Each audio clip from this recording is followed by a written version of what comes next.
আমরা সবাই চাই আমাদের ব্যক্তিগত ক্যারিয়ার অনেক সুন্দর হোক, সবাই নিজেকে সবসময় সফলতার শীর্ষে দেখতে চায়। কিন্তু যেমনটা জানেন, সবাই সফল হতে চাইলেও সবাই সফল হতে পারে না। কিন্তু আপনি কি জানেন কেন সব মানুষ চাইলেই সফল হতে পারে না? না জানলে এক্ষুনি বলে দিচ্ছি। কিছু মানুষ তার কিছু ভালো গুণের কারণে খুব সহজেই সফল হতে পারে, আবার কিছু মানুষ তার কিছু বাজে স্বভাব থেকে বিরত থাকার কারণে খুব সহজেই সফল হতে পারে। তো আমি আপনাদেরকে গত দুইটা ভিডিওতে কিভাবে খুব সহজেই সফল হবেন তার কিছু ভালো দিক সম্বন্ধে আলোচনা করেছিলাম। তো আজকে সেই হিসেবে আজকের এই ভিডিওতে আলোচনা করব এমন কিছু বাজে সব খারাপ স্বভাব সম্বন্ধে যেগুলো আপনাদের সব সময় ইগনোর করা উচিত। কেননা আপনি সফল হওয়ার যোগ্যতা রাখলেও এই বদ স্বভাবগুলো আপনাকে জীবনে কখনোই সফলতার শীর্ষে পৌঁছাতে দিবে না। তো কিছু করতে চান তো শুরু থেকে শেষ পর্যন্ত আজকের এই ভিডিওটা মনোযোগ সহকারে দেখুন, কেননা ভিডিওটা হতে চলেছে ডায়মন্ডের চেয়েও বেশি মূল্যবান। যে একটা ভিডিওই আপনার পুরো জীবনকে পরিবর্তন করে দিতে পারে এবং আপনাকে নিয়ে যেতে পারে সফলতার শীর্ষে। তবে তার আগে চ্যানেলে যারা নতুন তাদের কাছে রিকোয়েস্ট থাকবে চ্যানেলটা সাবস্ক্রাইব করার।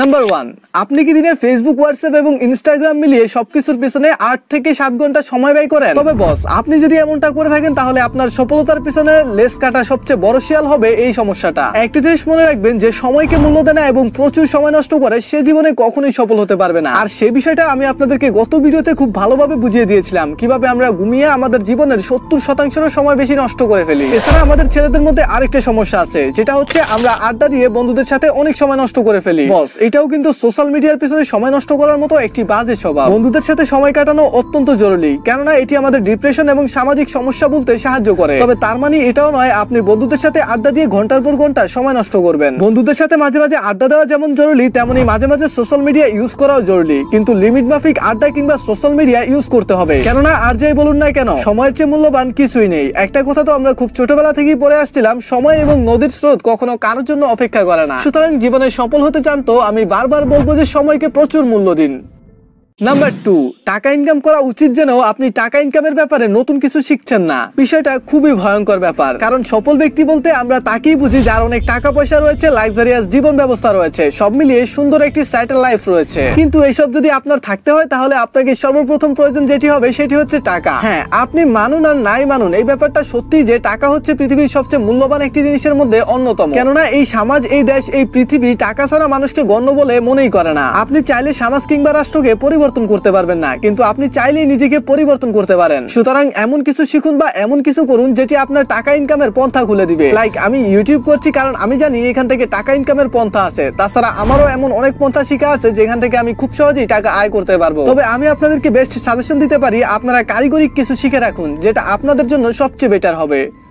নাম্বার 3, ভালো কম্পিউটার কোর্স আজ করব কাল করব বলেই পিছিয়ে যাচ্ছেন। হ্যাঁ, যেটি আমি একটু আগে বলেছিলাম। দেখুন, কম্পিউটার এমন একটি জিনিস যেটি আগাম পৃথিবীতে প্রতিটা কদমে কদমে কাজে লাগবে। সুতরাং আপনারা অনেকের কাছ থেকে হয়তো এতক্ষণে বুঝতে পেরেছেন কম্পিউটার জিনিসটা আসলে কতটা মূল্যবান। কম্পিউটার যে শুধুমাত্র চাকরির ক্ষেত্রে ব্যবহার করা হয় কথাটা সম্পূর্ণ ভুল। এটা আপনারা ব্যক্তিগত ক্যারিয়ার ছাড়াও ভবিষ্যতে এমন এমন সব কাজে লেগে বসবে যেটা আপনি চিন্তাও করতে পারবেন না। তাছাড়া এটা আমাদের মাইন্ডের ডেভেলপমেন্ট করতে সাহায্য করে। আজকে আমি অ্যাজ এ কন্টেন্ট ক্রিয়েটর হিসেবে ইউটিউবে ভিডিও মেক করি এবং সেই ভিডিও আপনারা দেখেন, কিন্তু আপনি কি জানেন ইউটিউবে কন্টেন্ট ক্রিয়েটর হওয়ার পিছনে আমার সবচেয়ে বড় অবদান ছিল কম্পিউটারের। সুতরাং আমি আপনাদেরকে বলবো কারিগরি শিক্ষা এবং যে কোনো ভাবে হোক না কেন কম্পিউটারকে শিখে রাখুন। এটা আপনাকে অত্যন্ত সাহায্য করবে আপনার ক্যারিয়ারকে এগিয়ে নিয়ে যেতে। নাম্বার 4, রোজই ভাবছেন সঞ্চয় জরুরি, কিন্তু দিনের শেষে আপনার সঞ্চয় জিরো। ভবিষ্যতে ভালো থাকতে হলে সঞ্চয় অত্যন্ত জরুরি। দেখুন, আপনি যদি আমাদের মতো ছোট হয়ে থাকেন তাহলে বিষয়টা স্বাভাবিক যে আপনি কদিন টাকা সঞ্চয় করলেন, কিছুদিন পরে সেই টাকাটা আবার নষ্ট করে ফেললেন। কিন্তু আপনি যদি প্রাপ্তবয়স্ক হয়ে থাকেন তাহলে এটা আপনার জন্য ভয়ঙ্কর হতে পারে। টাকা জমানোর অনেকগুলো ভালো দিক রয়েছে, এমনকি মানুষের টাকা সঞ্চয়ের জন্য আগ্রহ জমানোর জন্য সরকার নানামুখী প্রকল্প হাতে নিয়েছে। আপনি যদি ব্যক্তিগত উদ্যোগে টাকা সঞ্চয় করেন সেটা আপনার জন্য ভালো, অথবা আপনি যদি ব্যাংকে টাকা সঞ্চয় করেন সেটা আপনার এবং দেশের দুটোর জন্যই ভালো হয়। কেননা অর্থনীতিবিদরা বলছে সঞ্চয়ের পরিধি এবং বিনিয়োগের পরিধি একই, কেননা বিনিয়োগের অর্থ আসে সঞ্চয় থেকে। মানুষ বেশি বেশি সঞ্চয় করলে ব্যাংকগুলো সেই টাকা দিয়ে বেশি বেশি লগ্নি করতে পারে। সুতরাং আপনি যদি ব্যাংকে সঞ্চয় করেন সেক্ষেত্রে দেশেরও উপকার হবে। সুতরাং সঞ্চয় যেভাবেই হোক সঞ্চয় করুন।